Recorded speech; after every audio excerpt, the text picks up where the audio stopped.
जोहार दोस्तों, आज आप जेपीएससी, बीपीएससी और अन्य स्टेट पीसीएस की तैयारी के लिए प्राचीन भारत के इतिहास को पढ़ेंगे एनसीईआरटी के 11th क्लास की किताब से। और एक सीरीज मैंने शुरू किया है, उसी का ही अगला भाग है। और इस क्लास में हम लोग चैप्टर 4 करेंगे, जिसमें आपको भौगोलिक ढांचा पढ़ना है। इसके पहले के क्लास में आपने प्राचीन इतिहास के स्रोत के बारे में पढ़ा, जिसमें आपने ये जाना कि हम लोगों को कैसे जानकारी मिलती है प्राचीन इतिहास से के बारे में, जैसे कि सिक्कों के बारे में आपने जाना, अभिलेखों के बारे में जाना, साहित्यिक स्रोत के बारे में जाना, विदेशी विवरण के बारे में जाना, काल के बारे में किस तरीके से जानकारी और कौन कौन से प्रमुख साक्ष्य उपलब्ध है जिससे हम लोगों को प्राचीन भारत के इतिहास के कालक्रम के बारे में जानकारी मिलती है। तो ये सारी चीजें आपने पिछले क्लास में पढ़ी, अगर नहीं पढ़ी होंगी तो डिस्क्रिप्शन बॉक्स में प्लेलिस्ट शेयर कर दूंगी, तो आप वहां देख लीजिएगा। चलिए हम लोग आगे बढ़ते हैं और आज की क्लास के बारे में चर्चा करते हैं और किन किन चीजों को आज आपको पढ़ना है और इसके क्या महत्व है आपकी प्रतियोगिता परीक्षा की तैयारियों में, ये भी मैं आपको पहले क्लियर कर देती हूँ। देखिए, आपको पढ़ना है भौगोलिक ढांचा, यानी कि भारत के कुछ भूगोल के बारे में ऐसे पढ़ने हैं जैसे कि इतिहास से भी आप उसको रिलेट कर सकें। जैसे कि अगर भारत में वर्षा होती है, अगर पश्चिम से पूरब की तरफ वर्षा का विस्तार जिस तरीके से होता है, तो सभ्यता का विस्तार उस तरीके से कैसे उस पर निर्भर करता है। जलवायु जो भारत की है, जैसे कि हिमालय के तराई क्षेत्रों में किस तरीके की जलवायु है, या ठंडे जगह पर की जो जलवायु, या फिर गर्म जगह की जलवायु, मैदानी क्षेत्र की जलवायु, पहाड़ी क्षेत्र की जलवायु, तो इसका प्रभाव एक संस्कृति के विकास में किस तरीके से पड़ा, प्राचीन भारत के इतिहास में इसका प्रभाव कैसे था। फिर जंगल जो भारत में है, जहां कहीं कम घने जंगल हैं, कहीं अधिक घने जंगल थे प्राचीन काल में, तो उसकी कटाई किस तरीके से हुई, या उस जंगल का प्रयोग किस तरीके से हम लोग करते थे, और किस तरीके से भवन का निर्माण होना शुरू हुआ। हिमालय का क्या प्रभाव पड़ा प्राचीन काल के इतिहास पर। फिर हम लोग ये भी जानेंगे कि अगर जो खनिज संसाधन भारत में उपलब्ध थे या फिर दूसरे देश से आयात करवाए जाते थे, तो जैसे कि ये कुछ खनिज संसाधन ऐसे जैसे तांबा, कांसा, लोहा, चांदी, सोना, इन सब के प्रयोग कैसे हो रहे थे, सभ्यता के विस्तार में किस तरीके से इसने अपनी मदद करी, और क्या मुश्किल थी कौन से धातु को प्राप्त करने में, जो कि आगे आने वाले समय में उसका प्रयोग कम होना शुरू हो गया। तो ये सारा चीज ही आपको, इतना ही चीज आपको इस चैप्टर में पढ़नी है। और ये भी आप एक इंपॉर्टेंट चीज जानेंगे कि किस तरीके से जो नदियां हैं या पर्वत हैं, वो किसी क्षेत्र का सीमा, राजनीतिक सीमा बनाता था, सांस्कृतिक सीमा बनाता था, कैसे उस क्षेत्र की रक्षा होती थी उन सारी चीजों से। तो ये आपको पढ़ने हैं और प्राचीन भारत के इतिहास को समझने में इस चैप्टर से आपको बहुत ज्यादा मतलब ये हेल्प मिलेगा। और एनसीईआरटी की किताब आप इसीलिए पढ़ते हैं कि आपके कॉन्सेप्ट क्लियर हो जाएं। तो चलिए हम लोग शुरू करते हैं और जानते हैं हम लोग भौगोलिक ढांचा के बारे में। भारतीय इतिहास को समझने के लिए आवश्यक है, और भारतीय इतिहास में मानसून का महत्वपूर्ण स्थान रहा है, जैसे कि दक्षिण पश्चिम मानसून। तो देखिए ये जैसे कि भारत का ये दक्षिणी क्षेत्र है, तो इधर से आने वाला जो मानसून है, इसका प्रभाव भारत पर बहुत ज्यादा पड़ता है। और कृषि पर खास करके जो भारत की जो कृषि है, वो इस दक्षिण पश्चिम मानसून पर निर्भर पहले भी थी और आज भी है। प्राचीन काल में निर्भरता इसकी अधिक थी, क्योंकि उस समय में नहरें नहीं खोदी गई थी और शुरुआत हो रही थी कृषि की, तो बारिश पर कृषि बहुत ज्यादा डिपेंड थी। इस कारण से जो प्रायद्वीपीय भारत थे, वहां पर जो कृषि होती थी वो खरीफ खेती अधिक होती थी। उसी तरीके से उत्तर भारत में गेहूं और जौ की खेती अधिक होती थी। प्रथम सदी के आसपास मानसून जो था, वो उस मानसून की जो दिशा थी वो हम लोगों को पता चल गई थी। यानी कि आपको यहाँ पर कौन से इंपॉर्टेंट फैक्ट मिले कि मतलब मानसून की जानकारी जो है, उसकी दिशा किस तरफ से आ रही है, इसकी जानकारी हम लोगों को कब मिल गया था, तो ये था प्रथम सदी के आसपास में ही।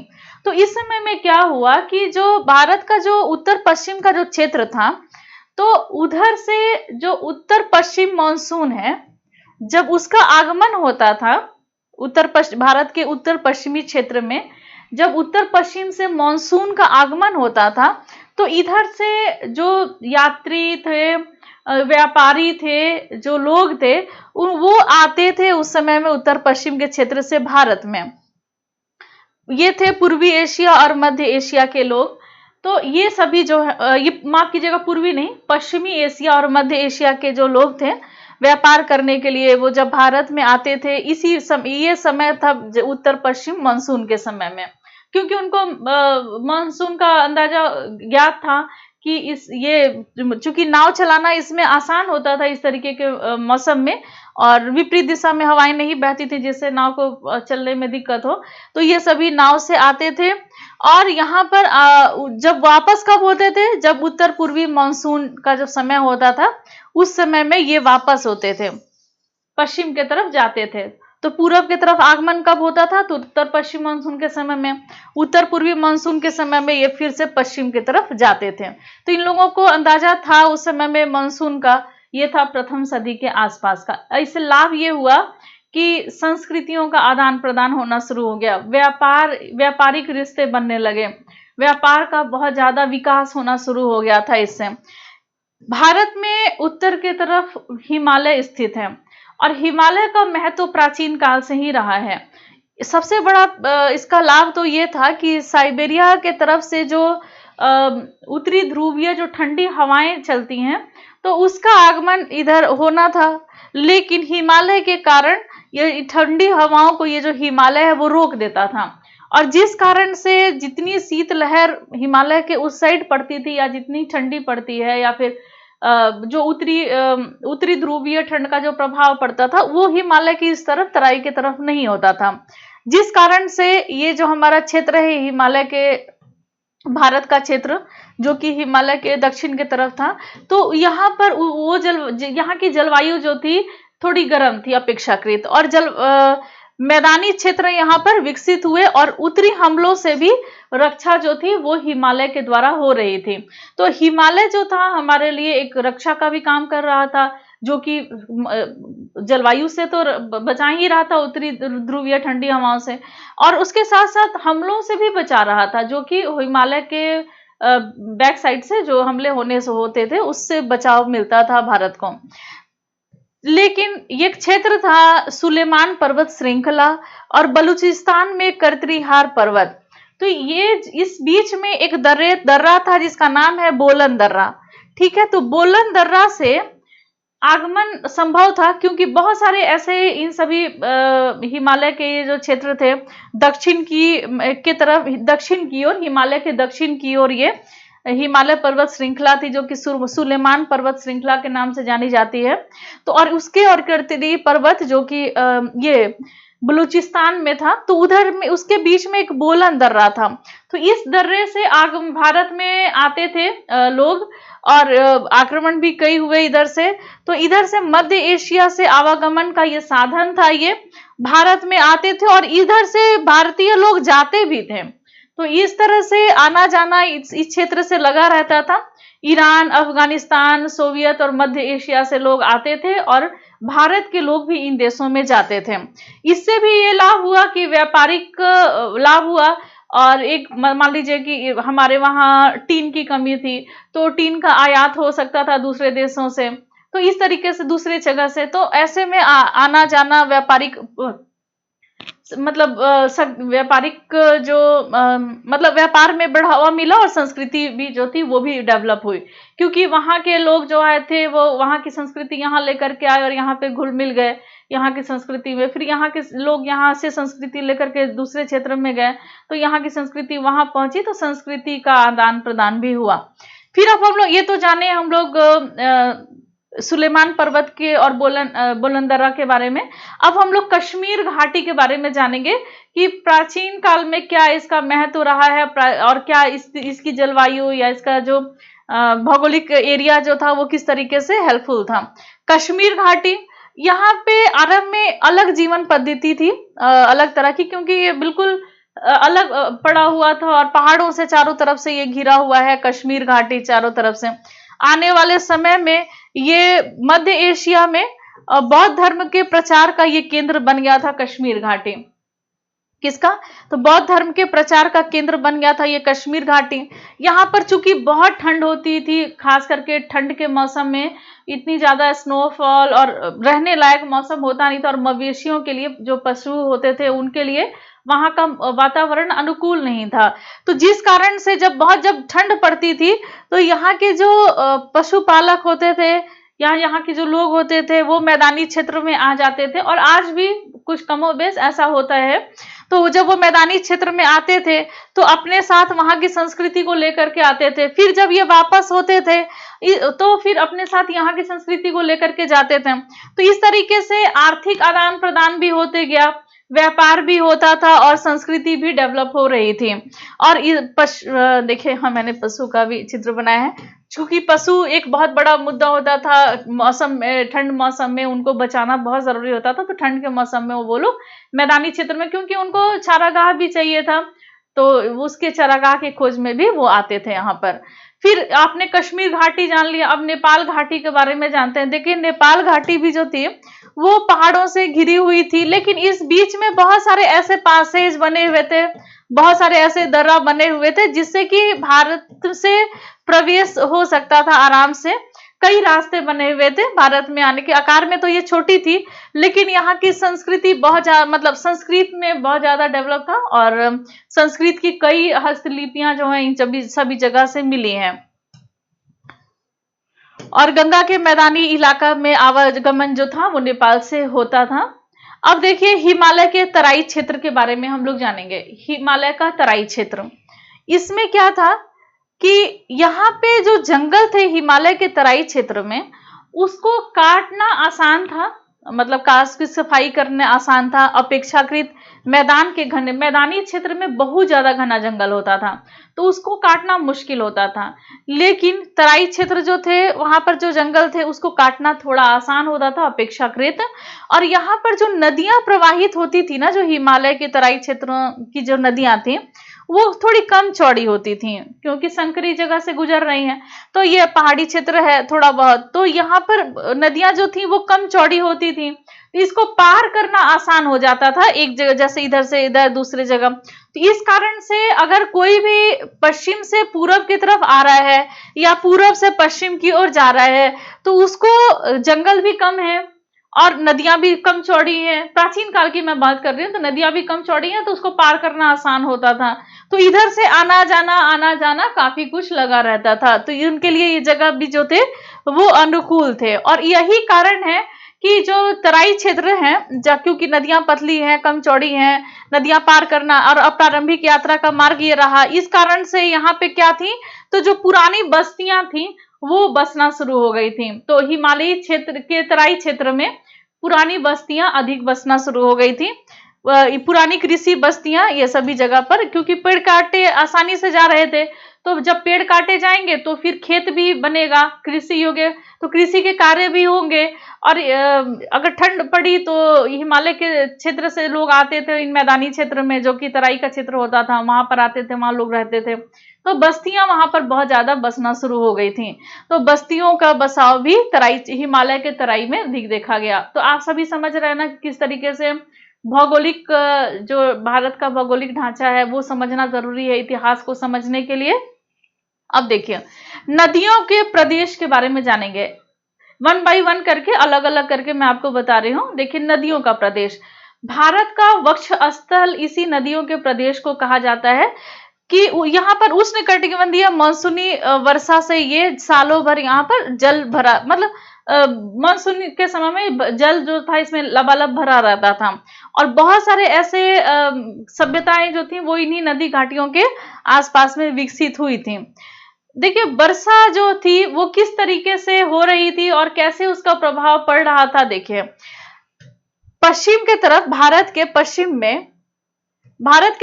में बारिश अपेक्षाकृत भारत के पूरब से कम होती है।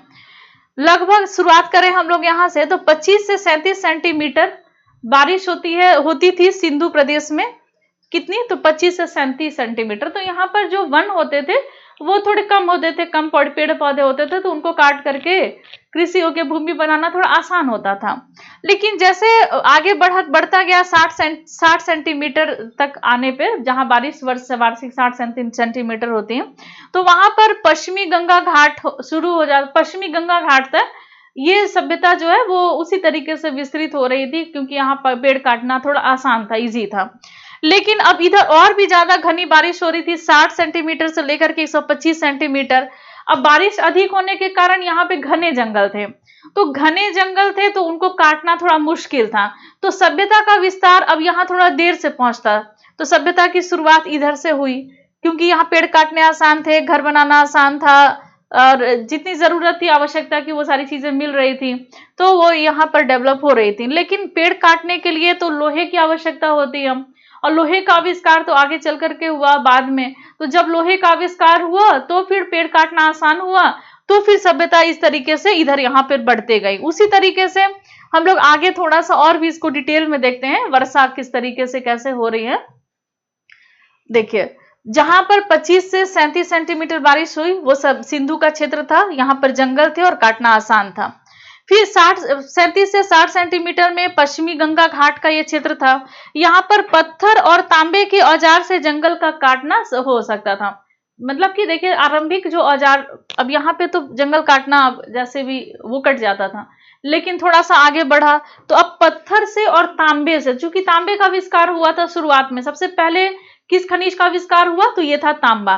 तो तांबा का आविष्कार हुआ, तो तांबे से पेड़ काटना थोड़ा आसान था, क्योंकि यहाँ कम उतने पेड़ नहीं थे, उतने वैसी नहीं पेड़ थे, तो जंगल को काटना आसान हो गया, तो कृषि का कार्य शुरू हो गया।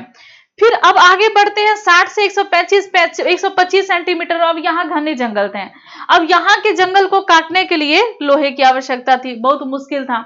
तो जब तक लोहे का आविष्कार होगा तब ना यहाँ के जंगल कटेंगे, तब ना यहाँ सभ्यता विकसित होगी। तो आप समझ रहे हैं ना कि किस तरीके से सभ्यता का विस्तार हो रहा है। देखिए, फिर आगे और भी चलते हैं हम लोग, जहां पर 125 से 120 250 होगा, यहाँ पर गलती से मैंने 20 सेंटीमीटर लिखा है। 125 से 250 सेंटीमीटर के बीच में जहां बारिश हो रही है, अब यहाँ पर जंगल के साथ साथ कठोर भूमि भी थी, चूंकि पहाड़ी क्षेत्र है, पठारी क्षेत्र है, तो यहाँ पर घने जंगल तो थे ही, और साथ में भूमि भी जो थी वो बहुत कठोर थे। तो लोहे के आविष्कार से ही कटाई संभव था, और लोहे का आविष्कार तो बाद में हुआ। तो जब लोहे का आविष्कार हुआ होगा तब यहाँ पर थोड़ा बहुत कटाई संभव हो पाया होगा, तो यहाँ पर विस्तार बाद में हुआ सभ्यता का। तो किस पश्चिम से पूर्व की तरफ सभ्यता का विस्तार में किस तरीके से जंगल, वर्षा, भूमि का प्रकार, तो ये कैसे सहायक होता है या कैसे बाधक होता है, तो ये आपने जाना, और कॉन्सेप्ट आपका क्लियर हुआ एनसीईआरटी किताब से। अब देखिए क्या है, प्राकृतिक संपदाओं का इस्तेमाल।